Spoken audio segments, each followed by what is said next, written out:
And we're up to Zach or Jared, odd or even. Odd, even. Jared! You gotta watch Dinosaur Race.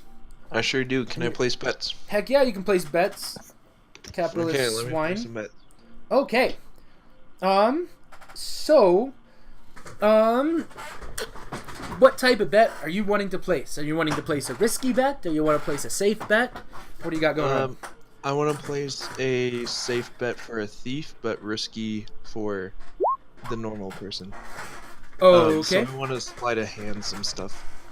You want to sleight of hand some stuff. Yes, sir. What do you mean by sleight of hand some stuff? What are you trying to do with that? Oh, 1 second. Oh, man. Should not be drinking. So I want to, while handling the money, essentially count it out for them and then sleight of hand and give them the wrong amount, keeping some and then continuing. Okay. So how these work is that you pretty much you're not handing them money right now. You're pledging a certain amount. And so you say, Okay. I'll pay 10 gold. I'm bidding 10 gold, and if for this dinosaur to win, and if it does, you find these guys and they will pay you out. And if not, or you have to go to them and pay up. And if you don't pay up, you can actually get pretty decent work here in Port Nyanzaru by being part of the brute squad that goes and reaps payment in kneecaps. Okay, nice. How much gold for a kneecap? 2d20. 2d20. Okay. So I would like to gather information about the next race, I suppose. Okay. To see who I should be betting on. Okay. In this next race, there are numbers 2, 4, 6, 8, 9 dinosaurs racing. Oh, okay. Let's see here. There's, I don't know. There's a couple different names. People say Grung Stomper is a fairly even bet. Big Honker, of course, is the favorite.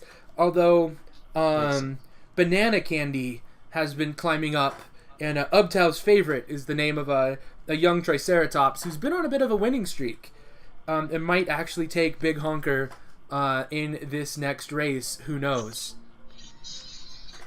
Who knows? Are you like looking around your room naming stuff that you see? No, I literally have a piece of paper with these dinosaur names. It's awesome. Okay, I want to go with the third riskiest bet. The third riskiest bet would be Nasty Boy is the name is the name of the dinosaur. The trainer has been around a bit. Okay. Pick a name here. The trainer is a turtle named Mudgraw.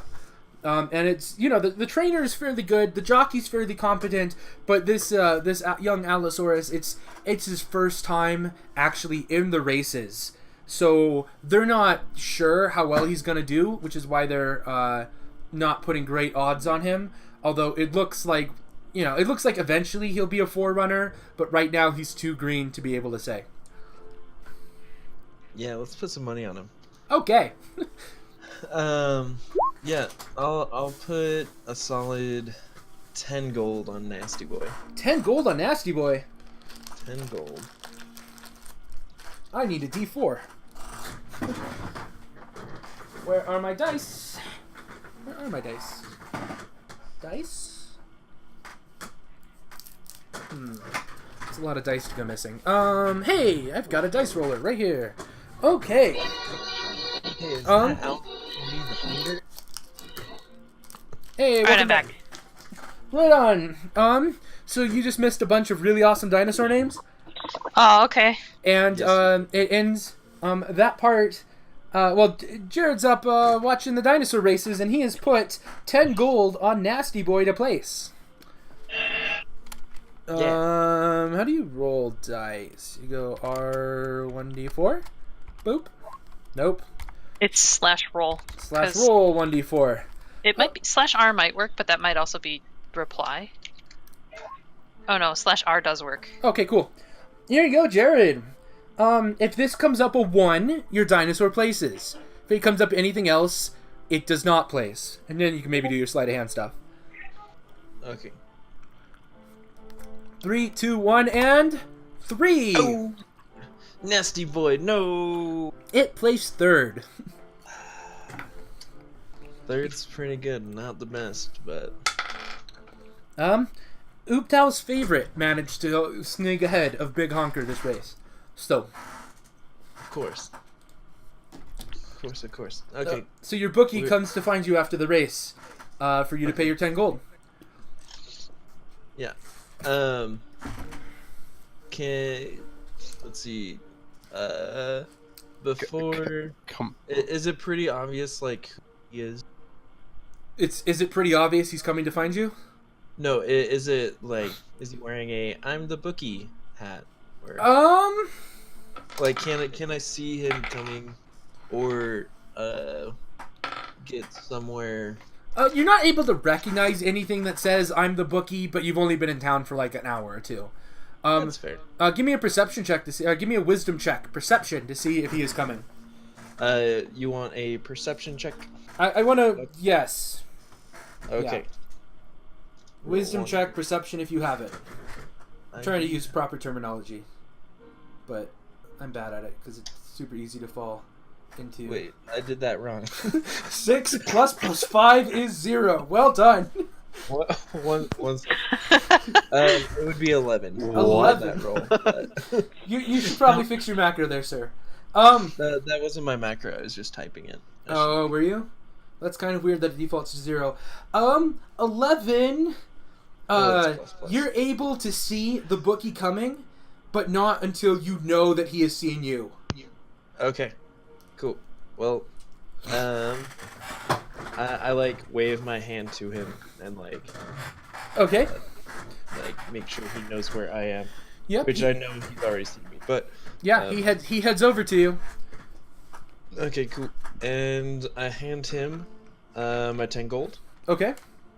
Okay, and then I follow and wait for an opportunity to pickpocket. Okay. Give me a dexterity check. Sleight of hand if you have it. Okay. Let me do this right. Roll 1d20.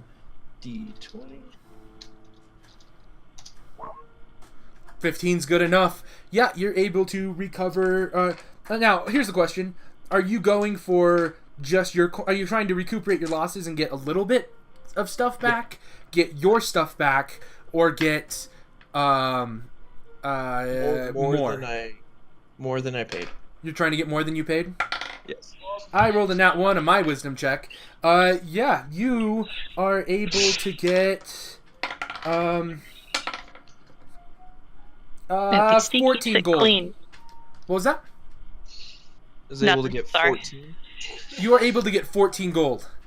Okay. It looks like he probably has Confederates or whatever that he passes off bags of gold to when it's, pretty full. He just started collecting bets, and other people weren't as reckless as you were. All right. So, 14 gold. So you got +4 out of that. Okay. Can I see? Do I see anyone that looks like, oh man, I lost? Around me, at least 4 people that I can hand a gold piece to each. Oh yeah, totally. Okay. I look for the saddest of the sad. And Okay. hand them each 1 gold piece. Okay. Are you saying anything as you were doing this, or are you just slipping him a gold? I'm saying, what should I say?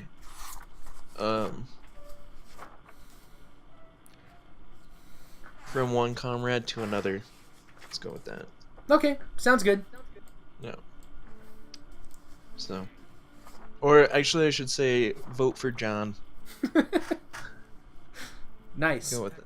Speaking let's go with of something about John, you have gone to the public bathhouse. Port Nan Zaru is a very clean city thanks to the cleansing rain, and its residents are also scrupulous about hygiene for very good reason. There's dozens of small bathhouses across the city that operate like private clubs, but the public bathhouse is open to everybody and is run by the priesthood of Soon. It is both egalitarian and elegant. Wealthy merchants and dock laborers rub elbows in the tiled baths and marbled floor changing rooms. There is no charge, but bathers are requested to leave a donation to the Temple of Soon, befitting their station in life. Everybody tries to do. There's also masseuses on hand to massage weary muscles. And that's the bathhouse. Nothing amazingly interesting, except you hear something while you are in the beautifully warm waters that smell of vaguely of a flower that you can't name. Yeah.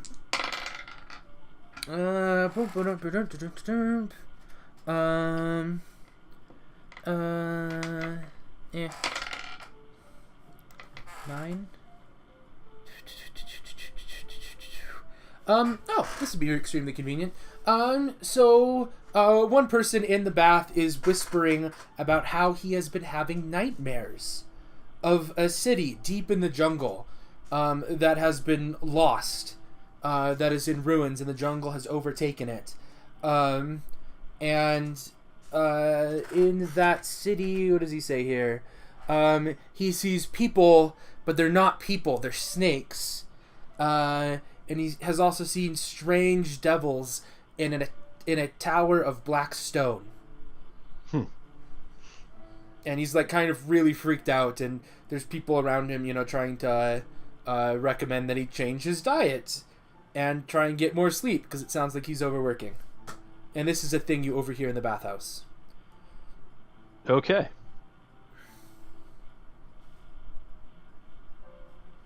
Anything else there? No. Talking to people? No, just enjoying myself. Okay. It is a fairly enjoyable experience. Yeah, you rolled for that? Yes. Rolled a d20. Okay. I did, in fact. Okay. Kate, you also show up at the bathhouse because that's where you were heading next. Correct. And, yeah. It's, I don't know, it's a bathhouse. It's a public bathhouse. What else more is there really to say about it? So as you are... Do I recognize the floral smell that he couldn't?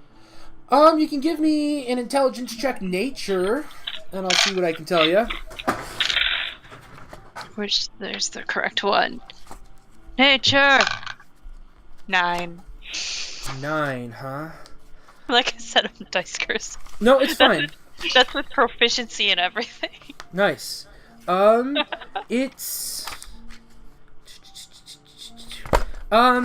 probably some flower from Cholt.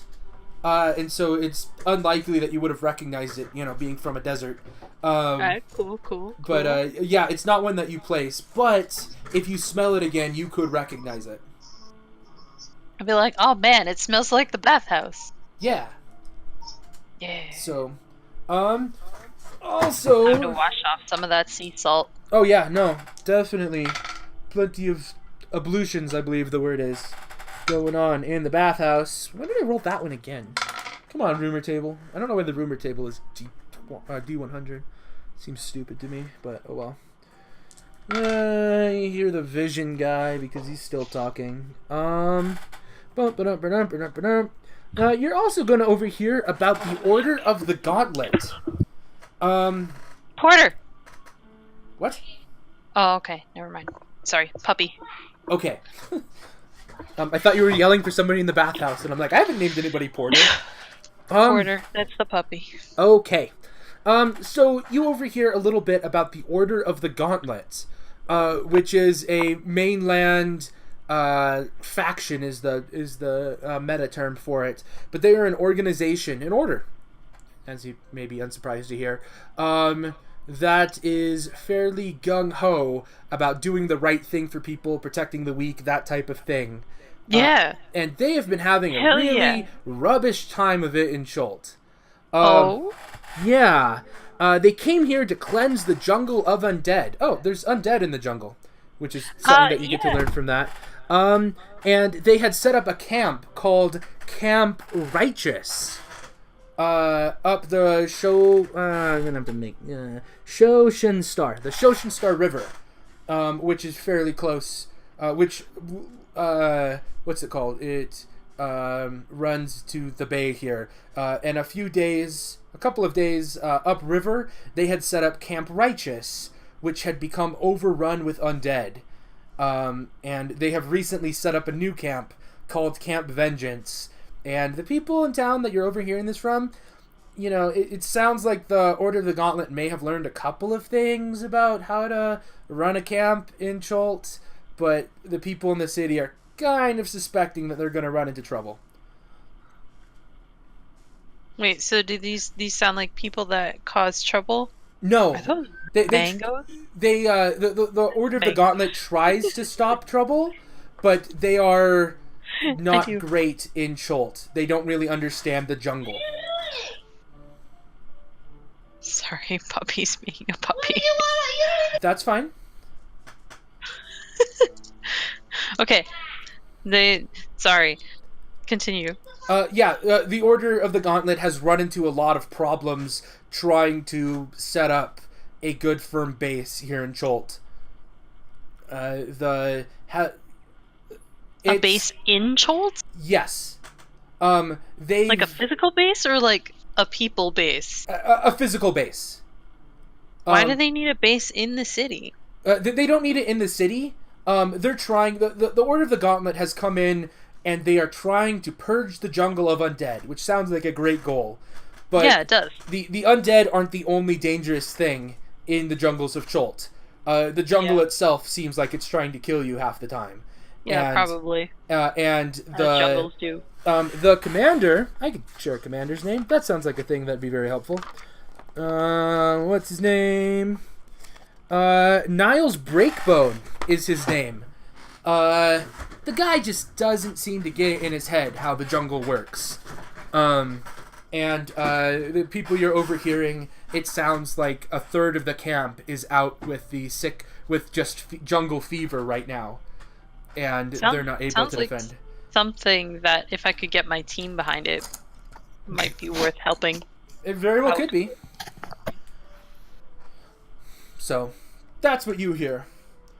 And then, does anyone else have anything half floating right now? Paul! You're half floating right now.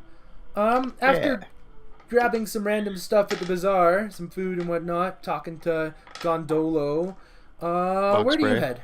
Yeah. Gondolo, not gondola. Yeah. Gondolo. Where do you have to, Paul? I'm looking at the two different options here on this this walkway I'm on. Oh, okay. So is there seem to be any activity going on in either of those places, Grand Coliseum or Hall of Gold? Let's see here. The Hall of Gold is, I think, a fancy... It's a temple. That's right. What do we got here? Have I even read these paragraphs? I don't even know. I don't think I have. Interesting. So the Hall of Gold is some temple-y looking place, and the Grand Coliseum is some gladiatorial looking place. There's statues of the arena's greatest champions lining the top of the walls. Yeah. And they're very Does there appear to be any type of crowd there, or... There's a bit of a crowd. It looks like there's a lot of people dealing, like, over at the Dinosaur Races, and then when that's done, they'll probably come here to the Grand Coliseum and check out what's going on. Yeah, okay. I'll check out the Hall of Gold then. Oh, okay. Let's see here. This is on a mountain. It looks like it's on a mountain. It doesn't look like it's on a mountain. This magnificent structure is the temple to WotC, but residents call it the Hall of Gold for its shining golden roof, for WotC's focus on trade and wealth. It is the god of trade. Excellent. Blah, blah, blah, blah, blah. Looking at things here.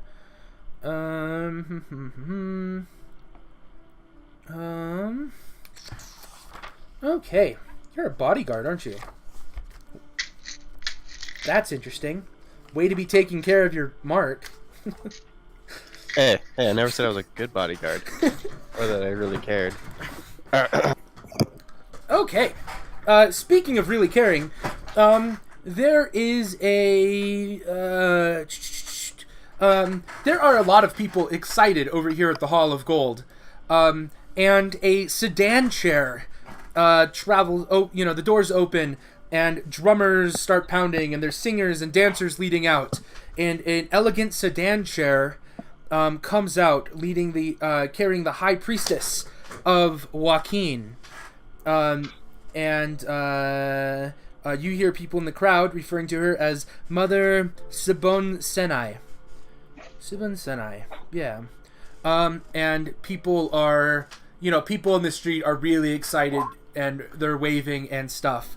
But if I could get a perception check from you.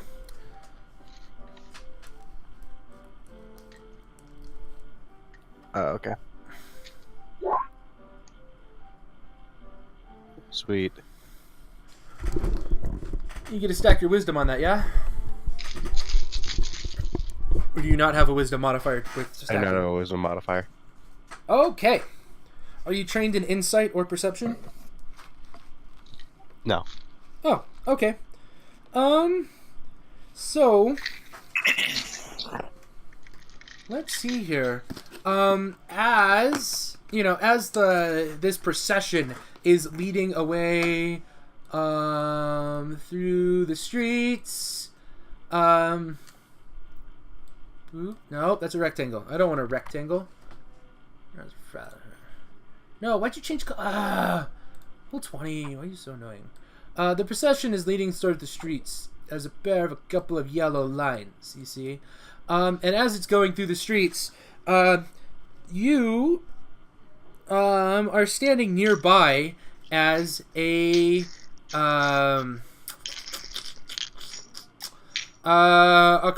crossbow bolt. Don't use a crossbow bolt? Hold on. 2 seconds. Let me check something. A projectile leaps from the crowd near you towards the sedan. And I'm going to roll dice and see what happens. The shot misses and hits one of the people carrying the sedan chair. But this is happening right next to you. What do you do?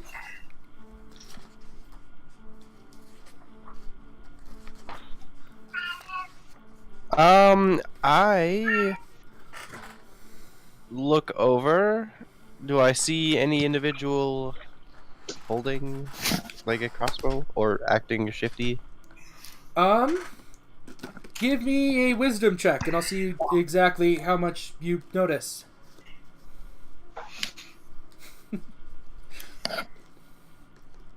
Yes. I see it all. You do in fact see the guy.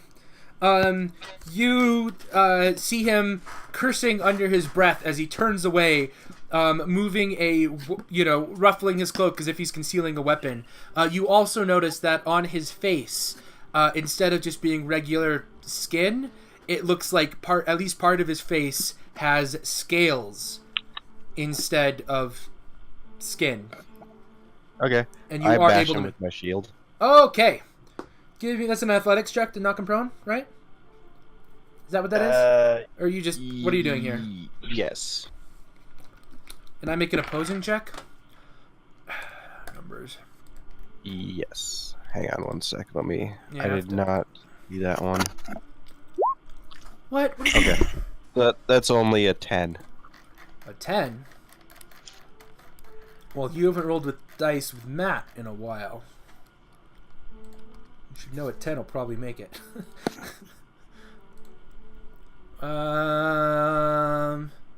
What is this guy? This guy's probably them. You have inspiration too. I think he has When a did I point of get inspiration. I do have a point of inspiration. I know why you have a point of inspiration.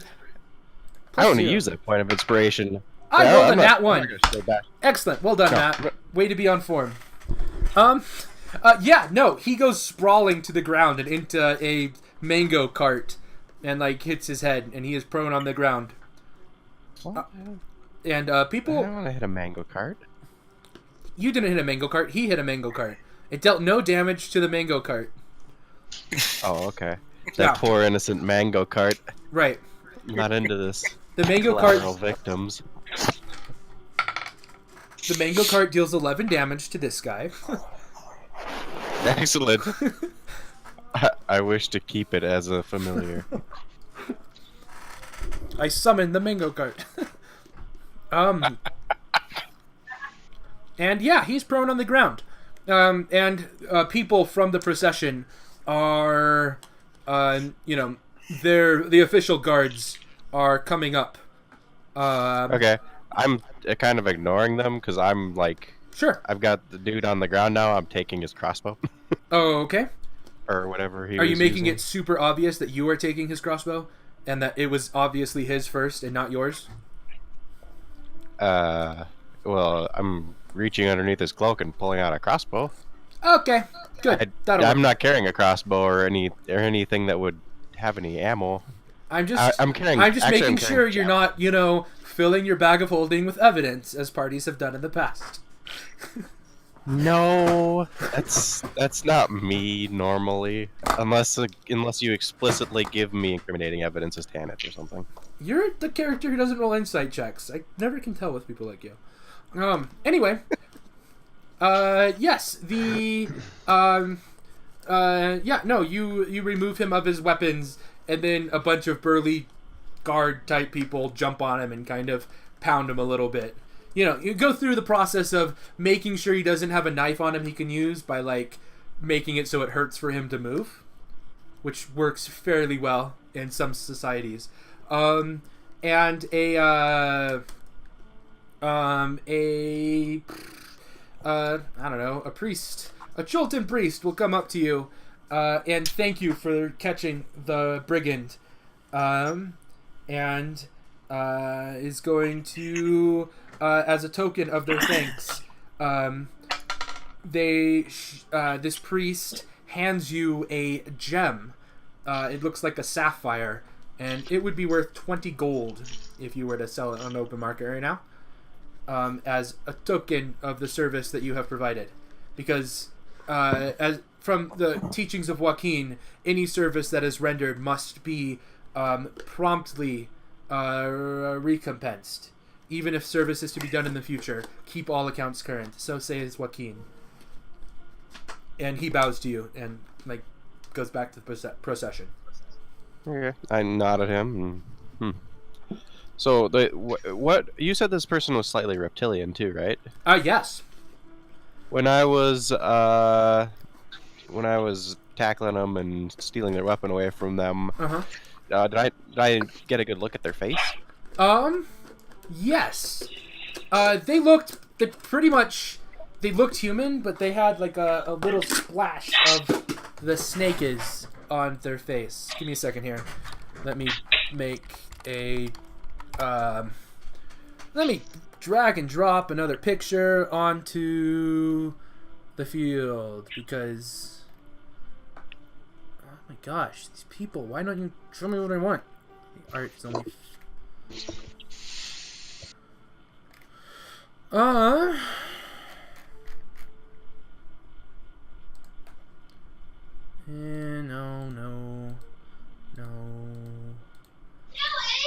Their eyes also looked weird and kind of snaky. I'll use that guy, why not? Get in there! Drag and drop? Will that work? That might work. Boop. This picture is a lot more snaky than this guy looked. The other guy, the guy you knocked over looked like he could almost pass in society. With maybe a little bit of makeup and a large hood like he was wearing. This guy's, this picture is a little too snaky. But, if you give me an intellect check, I might be able to tell you a little bit more. Ooh.